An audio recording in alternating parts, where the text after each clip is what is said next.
9 থেকে 22 মাসের বয়সের বাচ্চাদেরকেও আমরা দৈনিক 3 বেলা ভারী খাবার দিব। এই পরিমাণটা হবে 1 পোয়া বাটি বা 250 ml এর বাটির 1 বাটি। এবং এই খাবারটা আমরা এই 9 থেকে 12 মাসের বয়সের বাচ্চাদেরকে কিভাবে দিব?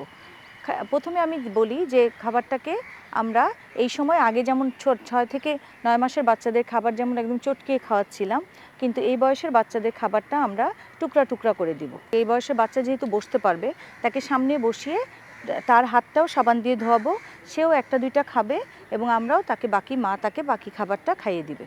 এভাবে যদি খাওয়াই তাহলে কিন্তু বাচ্চার খাবারের প্রতি আগ্রহটা ভালো হবে। এবং এই সময় খাবার আমরা বিভিন্ন কালারের খাবার দেওয়ার চেষ্টা করব। একটা জিনিস একটু খেয়াল রাখবেন যে বাচ্চার খাবারে যদি আমরা তেল অ্যাড করি, মানে তেল যোগ করি, হালুয়াটা যদি আপনি তেল দিয়ে করেন, ডিমটা যদি তেল দিয়ে ভাজেন, তাহলে কিন্তু ক্যালোরিটা ভালো হবে। কারণ বাচ্চার পেট হচ্ছে, আমরা জানি কি বাচ্চার পাকস্থলীর সাইজ হচ্ছে ছোট, তাহলে আমরা চেষ্টা করব অল্প খাবারে যাতে পুষ্টি বেশি হয়। এবং আমরা জানি তেলে কিন্তু ক্যালোরি ভালো থাকে। বাচ্চাদেরকে যদি আমরা রেগুলার ফ্যামিলি ফুডটা খাওয়াই, তাহলেই কিন্তু বাচ্চাদের খাবারের প্রতি আগ্রহটা ভালো থাকবে।